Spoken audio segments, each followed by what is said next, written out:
அனைத்து நல்லுள்ளங்களுக்கும் வணக்கம். நான் உங்கள் ரவிக்குமா. தினம் ஒரு தகவல் அடிப்படையில் ஜியோ பாலிட்டிக்ஸ். இன்றைய ஜியோ பாலிட்டிக்ஸ் வந்து 3 சாப்டராக பிரிச்சிடலாம். சாப்டர் 1 நம்ம ஃபஸ்ட்டு ஆப்கானிஸ்தானுக்கு போயிடலாம். ஆப்கானிஸ்தானுக்கு இந்தியா தனது முழு உதவிகளை செய்யுன்றாங்க. அதுக்கான சமிக்கைகள் 2 பிரகாசமாக தென்படுகிறது. அதையும் தாண்டி கத்தார் வந்து நடுநிலை வகித்து இருக்காங்க. அதனால் அங்கே சம்பவம் என்ன அப்படின்னு பார்த்துட்டு அங்கேருந்து கிடுகிடுன்னு நம்ம எங்கே போகிறோம், ஃப்ளைட்டை பிடிச்சிட்டு அவசரமாக போயிட்டு காசாவில் தரையிறங்கிட்டு, ஏன்னா திடீர்னு ட்ரம்ப் அவர்கள் ஒரு அறிக்கை கொடுத்துருக்காங்க, ஹமாஸ் தரப்பில் ஒரு அறிக்கை கொடுத்துருக்காங்க. அங்கே இருக்கக்கூடிய சமாச்சாரங்கள் அமைதி திரும்பி விடுமா, ஃபேஸ் 2 அக்ரிமெண்ட் என்ன ஆச்சு, இல்லைனா நம்மளே ஒரு பேப்பர் எடுத்து அங்கே சைன் பண்ணிவிட்டு அங்கேருந்து நேராக நம்ம ஜெலன்ஸ்கி கிட்டே போயிட்டு, ஜெலன்ஸ்கி கொஞ்சம் மன வருத்தத்தில் இருக்கிறார். பல கனவுகளோடு அங்கே போய் தரையிறங்கி இருக்கிறார். ஆனால் அந்த கனவுகள் ஈடேறவில்லை என்று வருத்தத்தை அறிவித்திருக்கிறார். அதனால் அந்த வருத்தத்தில் நம்ம கலந்துக்கிட்டு அதுக்கப்புறம் அங்கேருந்து நம்ம கிளம்பி வந்துடலாம். அதனால் நம்ம பயணத்தை தொடங்கலாம் நம்ம. ஸோ வீடியோக்குள்ள போகிறது முன்பு நீங்கள் நம்ம சேனலை சப்ஸ்கிரைப் பண்ணலாம். சப்ஸ்கிரைப் பண்ணிட்டு வாங்க. மறக்காம பெல் பட்டன் கிளிக் பண்ணி ஆல் ஆப்ஷன்ஸ் கொடுங்க. வீடியோ கொடுக்கலாம்.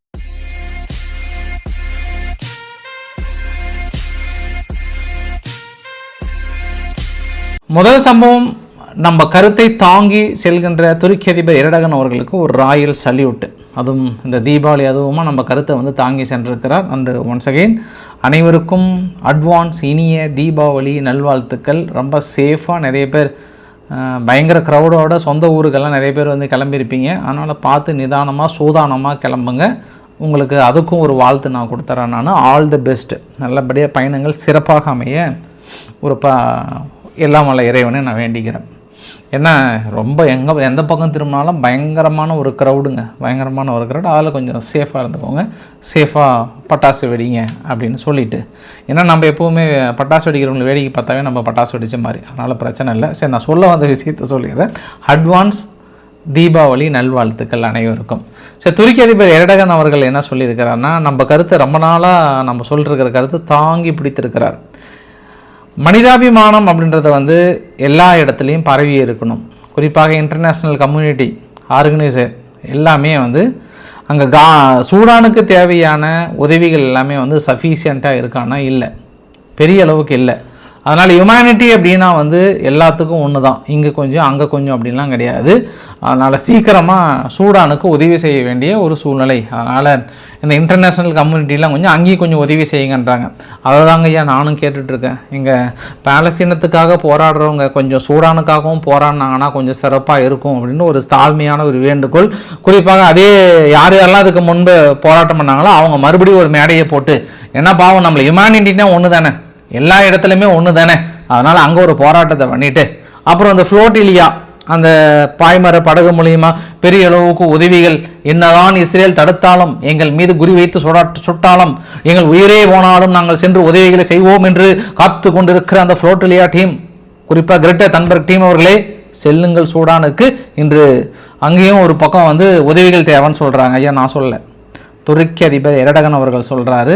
ஸோ நம்மளுடைய கருத்தை வந்து தாங்கி பேசியிருக்கிறது கூடுதல் தகவல். இப்போ நம்ம நேராக எங்கே கிளம்புறோம், இப்போ ஆப்கானிஸ்தானில் கிளம்புறோம், காலடி வைக்கிறோம். ஆப்கானிஸ்தானுக்கு முன்பு வந்து இங்கே சென்ட்ரல் ஏசியா செக்யூரிட்டி சம்மிட் சொல்லிட்டு கிர்கிஸ்தானில் நடந்ததுங்க.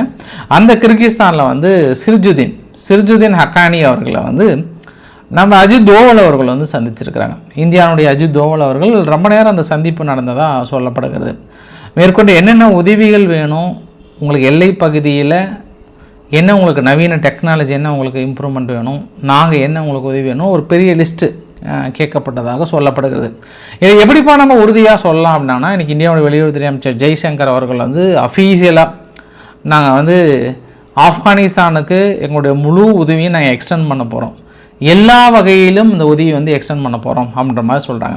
சமீபத்தில் வந்து முத்தாக்கி அவர்கள் வந்து இங்கே டெல்லிக்கு வந்திருந்தார். ஆப்கானிஸ்தானுடைய முத்தாக்கி அவர்கள் இங்கே டெல்லிக்கு வந்து வரும்போதே வந்து இங்கே பெரிய அளவுக்கான அக்ரிமெண்ட்லாம் வந்து சைன் பண்ணியிருக்கோம். அந்த அக்ரிமெண்ட்டில் ஆப்கானிஸ்தானுக்கு தேவையான அனைத்து டெக்னாலஜிகளும் ஆயுதங்களும் தேவைப்பட்டால் வழங்கப்படும் ஒரு அக்ரிமெண்ட் சைன் பண்ணியிருக்கோம். அதனால் போர்க்கால அடிப்படையில் இனி சீக்கிரமாக கொடுப்பதற்கான வாய்ப்புகள் இருக்குது. ஒன்றும் இல்லை, ஒரு ட்ரோன் மட்டும் ஒரு 5000 ட்ரோன் கொடுத்துட்டாங்கன்னா போதும், சிறப்பான சம்பவம் அந்த எல்லை பகுதியில் காத்துட்ருக்குன்னு தான் சொல்ல முடியும் நம்ம.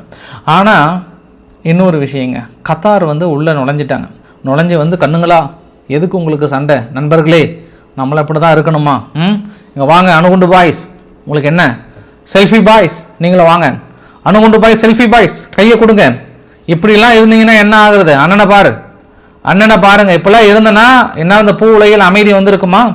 இஸ்ரேல் எங்கள் மீது தாக்கல் நகழ்த்தியது. ஆனால் ஒரே ஒரு மன்னிப்பு கேட்டாங்க, அவ்வளோதான். போய் காசா போர் நிறுத்தலையா? நான் சொல்லுங்கள், நான் நிறுத்தலையா? பாருங்கய்யா, என்ன எடுத்துக்காட்டாக வச்சுக்கோங்க. என்னுடைய புகைப்படத்தை உங்கள் ஆஃபீஸில் மாட்டுங்க, அப்போ தான் உங்களுக்கு அமைதினா என்னன்னு தெரியுன்ற மாதிரி சொல்லியிருப்பார் நான் நினைக்கிறேன். நான் ஏன்னா கத்தார் வந்து பெரிய அளவுக்கு ட்ரை பண்ணுறாங்க, வெரி குட் தான். ஆனால் கத்தாருக்கு நான் ஒரே ஒரு ரெக்வஸ்ட் மட்டும் வச்சிடறேன், ஐயா நீங்கள் இந்த 2 நாடுகளும் அமைதி கொண்டு வரதுக்கு பேச்சுவார்த்தை நடத்தி பெருசாக சக்ஸஸ் பண்ணால் தயவு செய்து நீங்களே பண்ண மாதிரி பொறுப்பேற்றுக்கோங்க. சைடில் அங்கே கோத்து விட்றாதீங்க. என்ன எங்கள் வழக்கமாக எங்கள் ஒரு டைலாக்லாம் இருக்கும், அதாவது முதல்வருக்கோ இல்லை வேறு யாருக்குமோ அந்த சம்பவம் நடந்ததா நடக்கலைன்னு கூட தெரியாது. ஆனால் இங்கே இருக்கக்கூடிய அரசியல்வாதிகள் எல்லாமே அந்த ஒரு டைலாக்கை வந்து ரெகுலராக வச்சுப்பாங்க.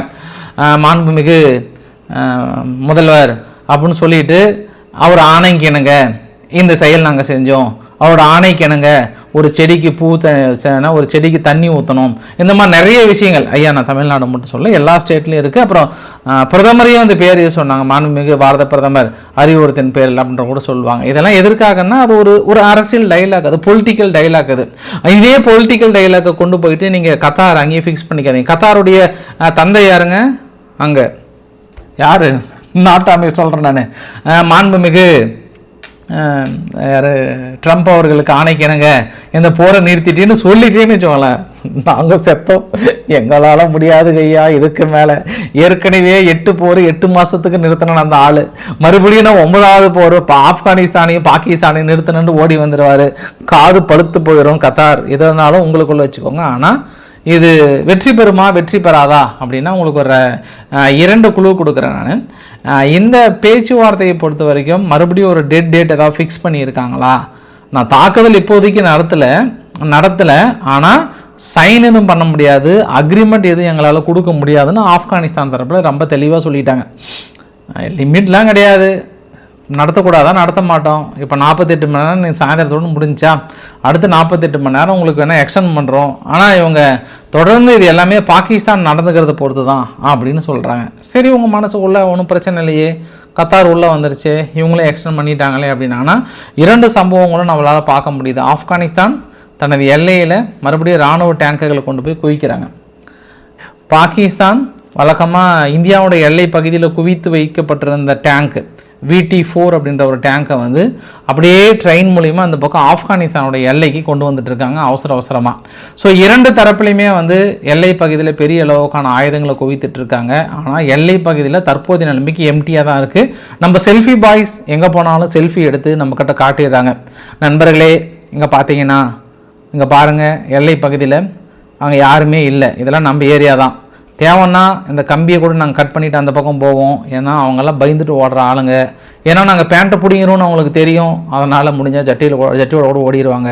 அதனால் நண்பர்களே, எப்போனாலும் அவங்களுக்கு அடி இருக்குது நண்பர்களேன்ட்டு இந்த செல்ஃபி பாய்ஸ் வேறு சும்மா எல்லை பகுதியில் போகிறாங்க, 2 வீடியோ எடுக்கிறாங்க, வராங்க, வெளியிடுறாங்க, போகிறாங்க, 2 வீடியோ எடுக்கிறாங்க, வெளியிடுறாங்க. அதனால் இதை பொறுத்த வரைக்கும் இவங்க அமைதிக்கு கொண்டு வந்தால் கூட இனி தகரிக்கிய தாலிபான்கள் சும்மா விட மாட்டாங்க. இதை வந்து பெரிய பிரச்சனையாக கொண்டு வருவாங்க. ஸோ பொறுத்திருந்து பார்க்கலாம். சம்பவம் வில் பி லோடிங். இந்தியா இன்னும் பெரிய அளவுக்கு ஹெல்ப்ஃபுல் பண்ணிச்சு அப்படின்னா பாகிஸ்தான் போயிட்டு அணுகுண்டு பாய்ஸ் போயிட்டு அங்கே கேட்பாங்க, பெரிய அண்ணங்கிட்ட போய் கேட்பாங்க, நான் பெரிய அண்ணா நீங்களும் ஏதாவது ஒன்று பண்ணுங்கள், இந்தியாவுக்கு எதிராக ஏதாவது ஒன்று பண்ணுங்கள் அப்படின்னு கேட்பாங்க. ஏன்னா இன்றைக்கி சொல்லிட்டாங்க, அணுகுண்டு பாய்ஸ் என்ன தெரியுமா சொன்னாங்க, இந்த மாதிரி இந்தியா ஏடா கூடமாக பண்ணிட்டா நாங்கள் ஒன்றும் தனி நாடு கிடையாது, எங்களுக்கு ஒட்டுமொத்த இஸ்லாமிய தேசமும் காத்து கொண்டிருக்கிறது.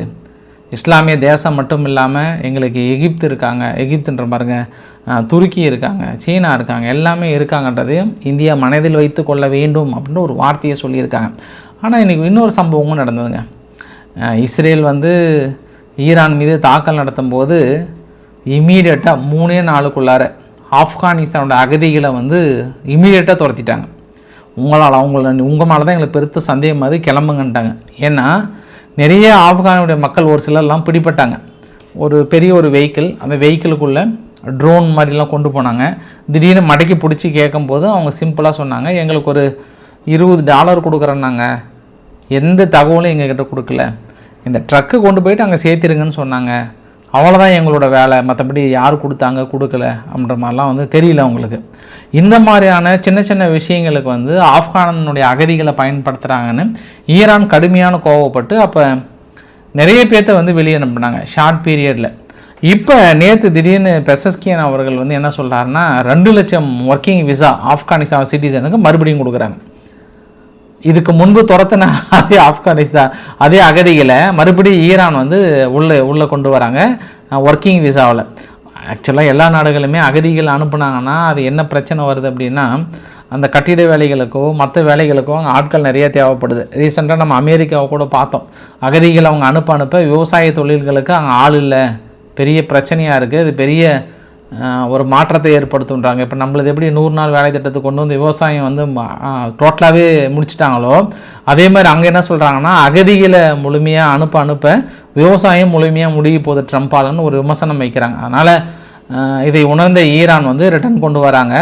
இது ஒரு நம்ம இன்னொரு ஆங்கிளில் கூட நம்ம பார்க்கலாம். ஸோ லோடிங் சம்பவம் வில் பி லோடிங், அதை மறுபடியும் உங்ககிட்ட சொல்கிறேன். இங்கே பங்களாதேஷ் விஷயத்தை ஒன்று பார்த்துட்டு போயிடலாமே. ஏன்னா நீங்கள் பங்களாதேஷில் திடீர்னு நேஷ்னல் பார்லிமெண்ட்டுக்கு எதிராக பயங்கரமான ஒரு போராட்டம். இந்த போராட்டம் ஆளுகின்ற அரசாங்கம், குறிப்பாக இடைக்கால அரசாங்கம் வந்து ஒன்றும் சரியில்லை, சுத்த வேஸ்ட்டு, எங்களை மறுவாழ்க்கை அமைக்கிறேன்னு சொல்லிட்டு அதை விட மோசமான ஒரு சூழ்நிலைக்கு வந்து யூனிஸ் அரசாங்கம் கொண்டு போயிட்டாங்கன்னு பயங்கரமான ஒரு போராட்டம். ஸோ நம்ம ஒரு நாளைக்கு முன்னே சொல்லியிருந்தோம்ல, அங்கே பங்களாதேஷினுடைய வாக்கர் உஸ்மான் அவர்கள் ஒரு சில பேச்சுவார்த்தை இந்தியா நடத்தப்பட்டதாக சொன்னாங்கள்ல. இன்றைக்கி கூட ஒரு சம்பவம் நடந்துங்க. குறிப்பாக அந்த சிக்கன் நெக் பக்கத்தில் திடீர்னு பங்களாதேஷினுடைய இராணுவ ஹெலிகாப்டர் வந்து ஃபஸ்ட்டு இறங்குது. அதுக்கப்புறம் அடுத்தடுத்து அவங்க இராணுவம் சம்மந்தப்பட்ட ஆக்டிவிட்டீஸ் எல்லாமே அந்த பர்சனெல்லாம் ஃபுல்லாக ஒரு 3:30 இருக்கும். இன்றைக்கி சாயந்தரம் ஒரு 3:30 மணிக்கு ஃபஸ்ட்டு ஒரு ஹெலிகாப்டர் இறங்குது. ரொம்ப ரேர் அக்கேஷன் தான் அந்த இடத்துல. அதுவும் அவங்களுடைய ஆர்மி ஜென்ரல் வாக்கர் உஸ்மான் அவர்கள் திடீர்னு அந்த இடத்துல லேண்டிங் ஆகிறாரு. என்ன காரணம் எதுவுமே சொல்ல. அவர் லேண்ட் ஆன உடனே அந்த இடத்துல ஃபுல்லாக செக்யூரிட்டி ஃபுல்லாக டைட் பண்ணுறாங்க, எல்லாம் சுற்றி ஒரு மாதிரி பண்ணுறாங்க. என்னன்னே தெரியல, வினோதமான ஒரு நிகழ்வாக இருந்தது.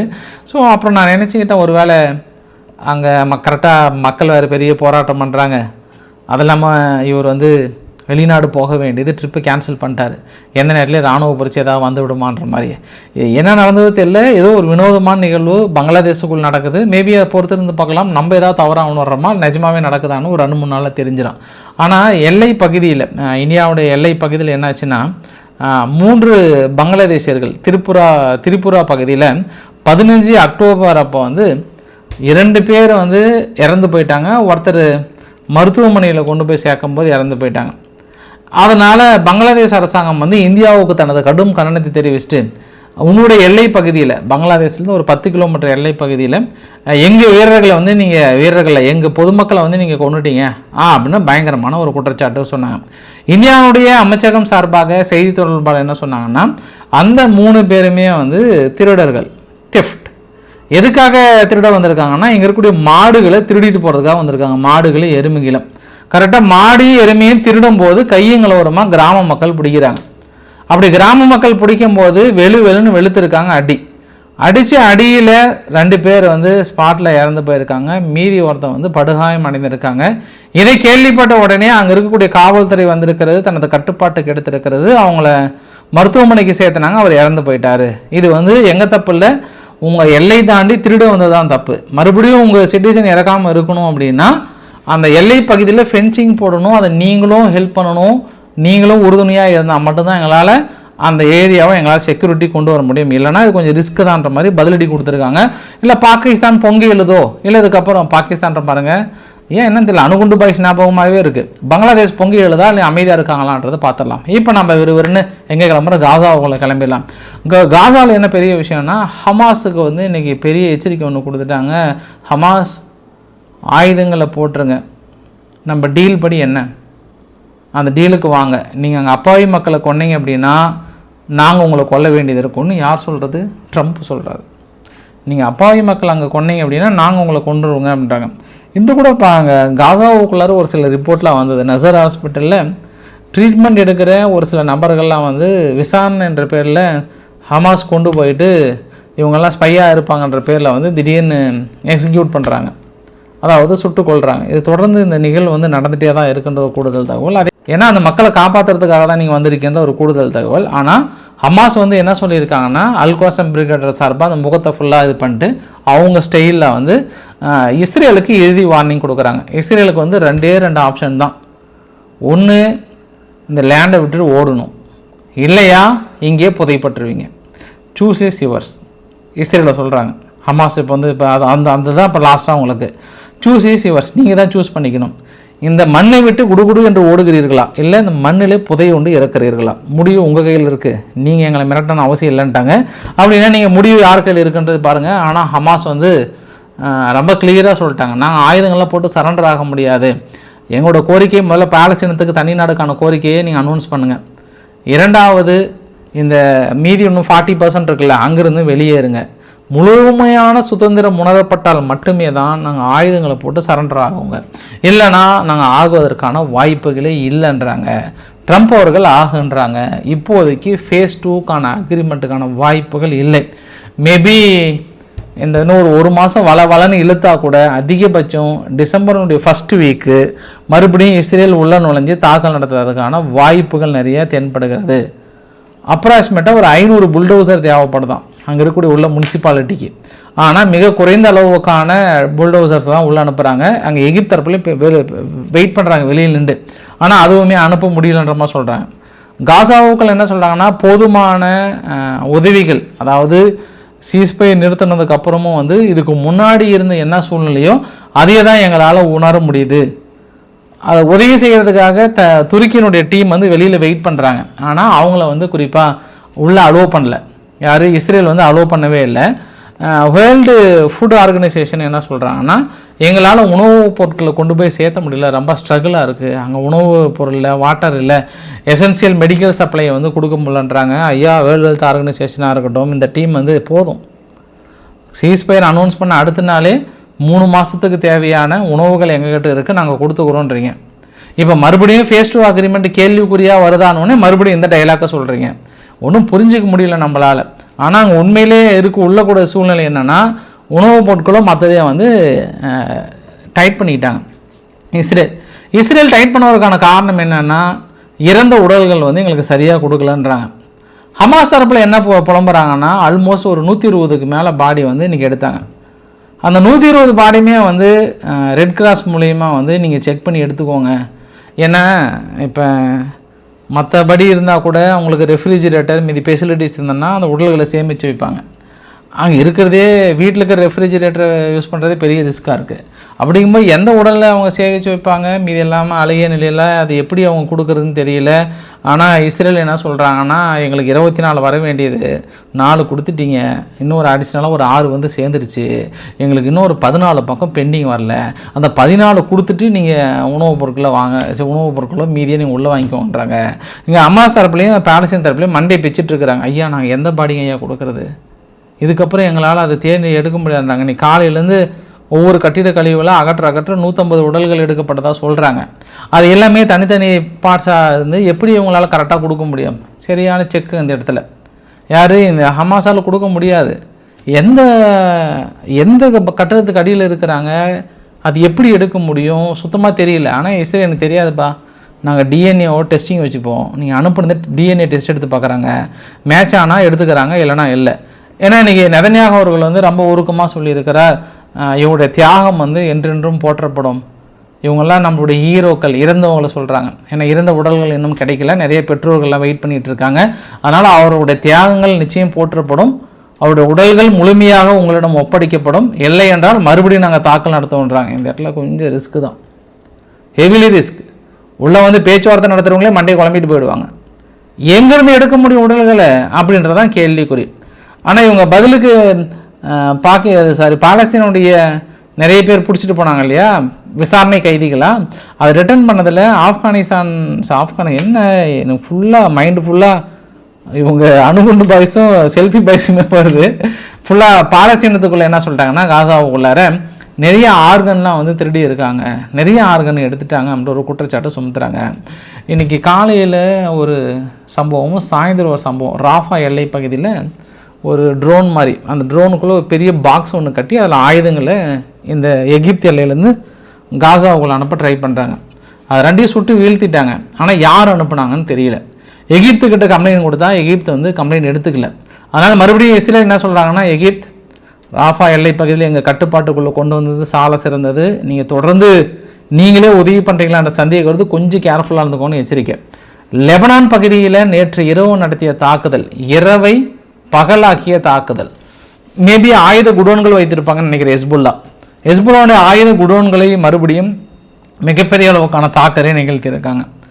இஸ்ரேல் மறுபடியும் ஒரு எச்சரிக்கை கொடுக்குறாங்க, ஹெஸ்புல்லா ஆயுதங்களை போட்டு சரண்டர் ஆகிற வரைக்கும் நாங்கள் அந்த ஏரியாவில் தாக்கம் நடத்திட்டே தீருவோம்.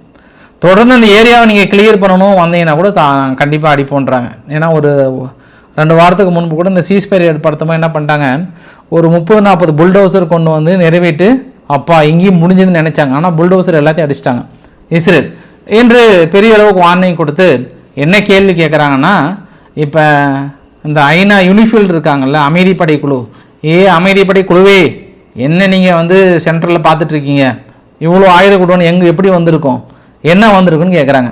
இப்போ இஸ்ரேலுடைய சந்தேகம் என்னென்னா, உங்கள் கண்ணு முன்னாடியே இந்த இடத்துல இவ்வளோ ஆயுத குடோன்கள் வைத்து நாங்கள் தாக்கல் நடத்துகிறோம், இதே மாதிரி தான் உங்கள் சென்ட்ரல் வீரர்களை இங்கே உள்ளே அனுப்பணும் அப்படின்னா நீங்கள் அவங்களுக்கு ஆயுதங்கள் உதவி பண்ண மாட்டீங்கன்னு என்ன நிச்சயம்ன்றாங்க.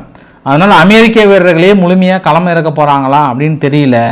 ஆனால் எல்லாமே காசாவை பற்றி பேசுகின்ற இந்த நேரத்தில் பாலஸ்தீனத்துக்குள்ளார 15-16ஆம் தேதி நடத்தப்பட்ட தாக்குதலில் தொடர்ந்து அடுத்தடுத்த பகுதிகள் தாக்கல் நடத்தப்படுகிறது, கைதுகள் நடக்கிறது. இஸ்ரேல் தொடர்ந்து விரிவாக்கம் செஞ்சுட்டே இருக்கிறாங்க. காசா வந்து குறைஞ்சிட்டே இருக்கு. அந்த உள்ளக்கிற கிரீன் கலர் இருக்குது பார்த்தீங்களா, அது மட்டும்தான் பாலஸ்தீன மக்கள் இருக்கக்கூடிய பகுதி, அது மட்டும்தான் அவங்க கண்ட்ரோல், மீதி எல்லாமே இஸ்ரேல் வசம் இருக்கிறது. அப்போ இந்த பாலஸ்தீனத்துக்குள்ளார 25% கூட இல்லை பாலஸ்தீனத்தினுடைய கண்ட்ரோல், மீதி எல்லாமே காசானுடைய இஸ்ரேலினுடைய கட்டுப்பாட்டில் தான் இருக்குது அப்படின்றது ஒரு கூடுதல் தகவலாக சொல்ல முடியும். நம்ம இருந்தாலும் ட்ரம்ப் என்ன பண்ணியிருக்கிறார், சவுதி அரேபியாவை அழைத்திருக்கிறார், வாங்க நம்ம ஆபிரகாம் அக்காடை உருவாக்கலாம், இந்த அரபு தேசத்தில் அமைதி பூங்காவாக மாற்ற வேண்டும். ஏன்னா எப்பொழுது அவர் அரபு தேசத்தின் இரட்சகராக உருவெடுத்தாரோ, இரட்சகருக்கான மிக சிறந்த வேலை என்ன, அந்த பூ உலகில் அமைதி ஏற்படுத்த வேண்டும். அதனால் சவுதி அரேபியாவும் தயாராக இருக்காங்களாம். எப்போ காசாவுக்கு வந்து அமைதி ஏற்பட்டதோ அப்பயே நாங்கள் இன்னும் இஸ்ரேல்கிட்ட நார்மல் ரிலேஷன்ஷிப் ஏற்படுத்தி நாங்கள் கையெழுத்து போட தயாராக இருக்கிறோன்னு இருக்காங்க. அவ்வளோதான், அரபு நாடுகள் இரட்சகரே வாழ்கன்னு சொல்கிற அளவுக்கு எல்லாமே தயாராகிட்டாங்க. ஏன்னா அவங்க ஒரு இதில் இருக்காங்க, அவங்க ஒரு ஃபுல் மோடில் இருக்காங்கன்றது ஒரு கூடுதல் தகவலாக சொல்ல முடியும். ஆபிரகாம் அக்காடை பெரிய அளவு எஸ்டாப்ளிஷ் பண்ணுறாங்க. இஸ்ரேலுக்கு என்ன ஒரு மன வருத்தம் அப்படின்னா, மக்காபி டெல் அவிவ் ஃபேன்ஸ்னு சொல்லிட்டு, இந்த மக்காபி டெல் அவிவ் ஃபேன்ஸ் வந்து ஏற்கனவே யூகேல நடக்கும்போது என்னாச்சுன்னா ஒரு பெரிய கலவர பூமியாக பண்ணிட்டாங்க. உள்ளே போயிட்டு இந்த ஃபேன்ஸ் எல்லாம் போயிட்டு இஸ்ரேல் ஃபுட்பால் டீம் விளையாடும்போது, அதனால் இன்றைக்கி யூகே என்ன பண்ணிட்டாங்க, இந்த தடவை பேன் பண்ணிட்டாங்க, நீங்கள் வராதிங்கன்ட்டாங்க. அதான் அங்கே இருக்கக்கூடிய எம்பி வந்து வெரி குட் இந்த மாதிரி ஆளுங்கள்லாம் நம்ம உள்ளே வரவேற்கவே கூடாது, உடனே தடுக்கணும்னு சொன்ன உடனே இன்றைக்கி இஸ்ரேல் வந்து பயங்கரமான கேள்விகளை கேட்டிருக்காங்க. யூகே வந்து அப்பப்போ தனது சுயரூபத்தை வெளிப்படுத்தியிருக்காங்க அப்படின்ற மாதிரி வந்து சொல்லியிருக்காங்க. பார்க்கலாம் அது என்ன நிகழ்வு நடக்கிறது என்று. நேற்று ஒரு மிகப்பெரிய ஒரு சம்பவம் உங்ககிட்ட சொன்னோம் இல்லையா, ஹவுதிகளுடைய இராணுவ ஜெனரல் கொல்லப்பட்டார், அது தாக்கலில் தான் கொல்லப்பட்டார். இன்னொன்று வந்து ஹவுதி கவர்மெண்ட்டோடைய leader Abdul Malik al Houthi, அவர் வந்து அசாசினேஷன் பண்ணுவதற்கான ரோல் வந்து யூஎன் ஃபுட் ப்ரோக்ராம் இருக்கு இல்லையா, யூஎன் ஃபுட் ப்ரோக்ராம் வந்து அங்கே ஏமனுக்குள்ளே இருக்காங்க. இவங்க வந்து பெருசாக அப்படியே அது இதுன்னு சொல்லிட்டு அவர் மூலயமா நுழைஞ்சி அசாசினேஷன் ட்ரை பண்ணுறாங்க. ஆனால் நாங்கள் தடுத்து நிறுத்திட்டோம். அதனால தான் ஐநானுடைய முக்கிய நபர்களை ஒரு சிலர் இனிமேல் பிணைய கைதிகளை பிடிச்சி வச்சுருக்காங்க. எங்கே அங்கே எமினி ஹவுதிகள் என்ன சொல்கிறாங்கன்னா, இவங்க ஸ்பை வேலை பார்க்குறாங்க அப்படின்ற மாதிரி சொல்கிறாங்க. ஆக்சுவலாக 1970 இந்த சம்பவம் நடந்தது. ஏன்னா அவங்க முனிச் அட்டாக்குன்னு சொல்லுவாங்க. 1972 ஒரு ஒலிம்பிக்கில் இஸ்ரேலுடைய வீரர்கள் வந்து ஜெர்மனிக்குள்ளே நடக்கும்போது பெரிய ஒரு அட்டாக், நிறைய பேர் இறந்து போயிட்டாங்க. இந்த தாக்குதலுக்கு மூளையாக செயல்பட்ட வந்து வாதி அதாதுன்னு சொல்லுவாங்க. இந்த வாதி அதாவது வந்து அந்த பிஎல்பியோட முக்கிய தலைவன். இஸ்ரேல் வந்து நெருங்கவே முடியாது அப்படின்னு நினச்சாங்க. இஸ்ரேல் நெருங்கவே முடியாதனால அவங்க கொக்கரிச்சாங்க, நீ சரியான ஆளாக தான் நீங்கள் நெருங்கி பாருங்கள் அப்படின்னாங்க. ஆக்சுவலாக அப்போ எப்படி வந்து அவங்க கதையை முடித்தாங்கன்னா, இஸ்ரேல் அவங்க வந்து வழக்கமான ஒரு சாக்லேட் சாப்பிட்ற பழக்கம் ஒன்று இருக்குது. அந்த சாக்லேட் சாப்பிட்ற பழக்கத்தில் அந்த சாக்லேட் என்னன்னு சொல்லிட்டு கண்டுபிடிச்சி அந்த சாக்லேட் எங்கே வாங்குறாங்கன்னு தெரிஞ்சு அதுக்கப்புறம் வீட்டு வேலை செய்கிறாங்கல்ல அந்த அம்மா, வீட்டு வேலை செய்கிற அம்மா அவங்கக்கிட்ட வந்து ரெகுலராக சாக்லேட் வாங்குறத கண்டுபிடிச்சி அதில் டெய்லியும் பாய்சன் வந்து ஒரே அடியாலாம் கொடுக்கல, லைட்டாக, அதாவது ஒரு 3 மாதம் சாப்பிட்டா இறக்குற மாதிரி வந்து செட் பண்ணாங்க. அதுக்கப்புறம் அந்த அம்மா வந்து ரெகுலராக அவங்களுக்கு சாக்லேட் வாங்கி கொடுக்க 3 மாதம் கழித்து இறந்தாங்க. இறந்ததுக்கப்புறம் தான் வந்து அவருடைய உடல் வாதி அதாவது அவருடைய உடம்பை வந்து செக் பண்ணும்போது உடம்பில் வந்து பாய்சன் ஃபுல்லாக பரவி இருக்குது அப்படின்னு கண்டுபிடிக்கிறாங்க. அதுக்கப்புறம் அது என்ன பண்ணாங்கன்றது அது நம்ம தெரிஞ்சுக்க வேண்டியதுதான். இது எல்லாம் எப்போ தெரிஞ்சது? இது எல்லாமே அவங்க விசாரணை பண்ணி கண்டுபிடிக்கல. இவங்க மொசாத் வந்து தனது செயலில் வெளியிட்டதுக்கப்புறம் தான் இது அவங்களுக்கே தெரிஞ்சுது. இது வந்து கூடுதல் தகவல்.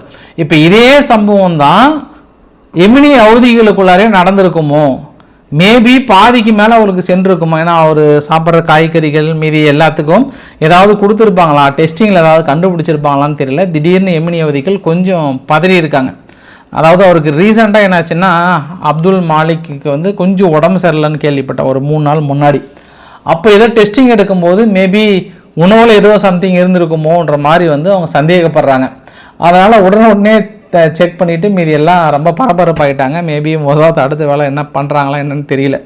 ஏற்கனவே இராணுவ ஜெனரல் இழந்து போயிருக்கிறாங்க. அப்போ அடுத்த கட்ட தலைவர் இழந்துட்டாங்கன்னா பெரிய ரிஸ்க்காக இருக்கும். ஸோ மொசாத் ஏதோ சம்திங் வேலை செஞ்சிட்ருக்கிறாங்க அப்படின்னு ஒரு கூடுதல் தகவல். இப்போ நாம் என்ன பண்ணலாம், அங்கே உக்ரைன் கிட்ட போயிடலாம். குறிப்பாக ஜெலன்ஸ்கி வந்து பல கனவுகளோடு போகிறார். அமெரிக்காவில் போயிட்டு இறங்க போகிறார். எங்களுக்கு வந்து டொமோஸ்க் மிசைல்ஸ் வேணும் அப்படின்ற கனவுகளோட போகிறார். பட் அதுக்குள்ளே புடின் அவர்கள்ட்ட பேசுகிறாரு. மனசு மாறிட்டார் ட்ரம்ப் அவர்கள். மனசை மாறிட்டு நம்ம ஏன் பேச்சுவார்த்தை நடத்தக்கூடாதுன்னு சொல்லிட்டு அதுக்கு ஹங்கேரி இடமா ஃபிக்ஸ் பண்ணுறாங்க. ஹங்கேரி இடத்த ஃபிக்ஸ் பண்ணுற உடனே ஜெலன்ஸ்கி வந்து இறங்கும் போது பெருசாக அதுக்கு முன்னே வரவேற்புலாம் கொடுப்பாங்க. பட் அது பெருசாக முக்கியத்துவம் கொடுக்கல நம்பதே தெரியுது. இருந்தாலும் இதுக்கப்புறம் என்ன பேச்சுவார்த்தை நடத்தினாலுமே வந்து மேபி ஆயுதங்களை ஹோல்டு பண்ணுறாங்கன்றது நம்ம தெளிவாக தெரியுது. ஆயுதங்களை ஹோல்டு பண்ணி அதுக்கப்புறம் நம்ம கொடுக்கலாமா வேண்டாமா அப்படின்ற மாதிரி வந்து யோசனை பண்ணி வச்சுருக்காங்க ஒன்று. இருந்தாலும் 2 நாடுகள் வந்து ரொம்ப ஸ்ட்ரிக்டாக இருக்கிறாங்க. இதுக்கப்புறம் அமெரிக்கா இருந்தாலும் சரி, யாராக இருந்தாலும் சரி, ஒன்று வந்து போலந்து, இன்னொன்று வந்து கனடா. கனடாவுடைய மைக் கார்னி அவர்கள் என்ன சொல்லிட்டாங்கன்னா, இனி நேட்டோடைய நாடுகள் எல்லாமே தயாராக இருந்துக்கோங்கன்ட்டாங்க. இதுமாரி நம்ம வான் பரப்பில் ரஷ்யா ஏதாவது வந்ததுன்னா நம்ம அடித்து நொறுக்க வேண்டியதுதான். இதுக்கப்புறம் நம்ம பொறுமையாக இருக்கக்கூடாது, நம்ம வீரத்தை வந்து இந்த உலகத்திற்கு பறைசாற்ற வேண்டும்னு சொல்லியிருக்காங்க. ஸோ போலந்தும் வந்து வேண்டுமென்றே எங்கள் எல்லை பகுதியில் வந்து தாக்கல் நடத்திட்டு இருக்காங்கன்ற மாதிரி சொன்னாங்க. அப்புறம் ஜெலன்ஸ்கி வந்து அமெரிக்கா வந்த நேரமாக பார்த்து உக்ரைனுடைய கேஸ் ஸ்டேஷனை வந்து அடிச்சிட்டாங்க அப்படின்ற மாதிரி சொன்னாங்க. எல்லாம் ஜெலன்ஸ்கி அங்கேயே இருந்தால் தடுத்துட்டு பாருப்பேன். ஜெலன்ஸ்கி இல்லாத நேரமாக பார்த்து படிச்சிட்டாங்க ரஷ்யா. இல்லைன்னு வச்சுக்கோங்க, ஜெலன்ஸ்கி ஓடி போய் பறந்து தடுத்துன்னு பாரு. இல்லை எழுதுகிற பத்திரிகைகள் என்ன எழுதுறீங்கன்னு எனக்கு புரியல. முந்தா நேரத்தில் அவர் இருக்கும்போது அடித்தாங்களே அதெல்லாம் சொல்ல வேண்டியதானே. ஜெலன்ஸ்கி இல்லாத நேரமாக பார்த்து தாக்கல் நடத்தியிருக்கிறது ரஷ்யானா அது என்ன சொல்ல வரீங்க? ஏதோ பெரிய ஒரு இவரா இப்போ ஓடி போய் இப்படி கையை நீட்டி தடுத்துருவார். அப்போ நீங்கள் கிரிமியா பகுதியெல்லாம் தாக்கல் நடத்தினீங்களே, கிரிமியா பகுதியில் எப்பவுமே இல்லாத அளவுக்கான தாக்கலை முன்னெடுத்துருக்கீங்க. இன்று கூட 2 எண்ணெய் கிணறுகள் பற்றி எரிஞ்சிட்ருக்கு. இந்த வரைபடத்தில் கூட பார்த்தீங்கன்னா பெரிய டார்கெட் வைத்தாங்க, அதை நாங்கள் முறியடிச்சாங்கன்னு சொல்கிறாங்க. இதெல்லாம் பண்ணும்போது இந்த மாதிரி டைலாக் எழுதும் போது தான் நம்மளுக்கு கொஞ்சம் டவுட்டாக தான் இருக்குது. ஐரோப்பா நாடுகள் என்ன சொல்கிறாங்கன்னா, என்னதான் நாங்கள் வந்து பெரிய அளவுக்கு தடை விதிச்சிருந்தா கூட பேச்சுவார்த்தை நடத்துறதுக்கு அவர் ஹங்கேரி தாராளமாக வரலாம், ஒன்றும் எங்களுக்கு பிரச்சனை இல்லைன்றாங்க. ஆனால் நான் 2வது பதிவாக சொல்கிறேன், அவர் ஹங்கேரியை சூஸ் பண்ணது என்பது எப்படி அவர் உள்ளே வருவார், என்ன பண்ணுவார் அப்படின்னு தெரியல. நம்ம பொறுத்திருந்து பார்க்க வேண்டிய சமயம் கூட. அதே சமயத்தில் வெனிசுலாவை பற்றி சொல்லிடலாம். வெனிசுலா வந்து அமெரிக்காவுக்கு ஒரு கடிதம் ஒன்று எழுதுறாரு. இந்த மாதிரி நான் வந்து பதவி ஸ்டெப் டவுன் பண்ணிவிட்டு எங்களுடைய விபி இருக்கிறார், விபியை வந்து நான் முழு அதிகாரத்தை கொடுத்துட்றேன், நீங்கள் தாக்கல் நடத்துகிறதோ உங்கள் சிஐ ஆப்ரேஷன் நிறுத்த முடியுமான்னு சொல்லிட்டு ஒரு ரெக்வஸ்ட், ஃபைனல் ரெக்வஸ்ட் வச்சுது. அதையுமே அமெரிக்கா ரிஜெக்ட் பண்ணிட்டாங்க. இல்லை நாங்கள் அதுக்கான ரிஜெக்ட்லாம் இல்லைன்றதை சொல்கிறாங்க.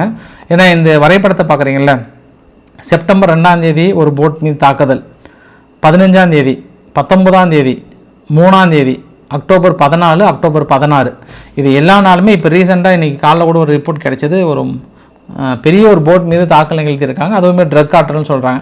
அடுத்தடுத்து தொடர்ந்து அமெரிக்கா தாக்கல் நிகழ்த்திட்டே இருக்கிறாங்க. ஆனால் ஊடகங்களுக்கு பெருசாக தெரிஞ்சது இது ஒன்று தான் நினச்சிட்டு இருந்தோம். இல்லை, இதுவரை ஒரு 6-7 பக்கம் வந்து தாக்கல் நிறுத்தியிருக்காங்கன்ற ஒரு கூடுதல் தகவல். ஃபைனலாக இந்த வீடியோட நிறைவு பகுதியில் கிளைமேக்ஸில் மார்க்கோ ரூபியோ அவர்கள் வந்து ஒரு விஷயத்தை ரிவீல் பண்ணியிருக்கிறார்.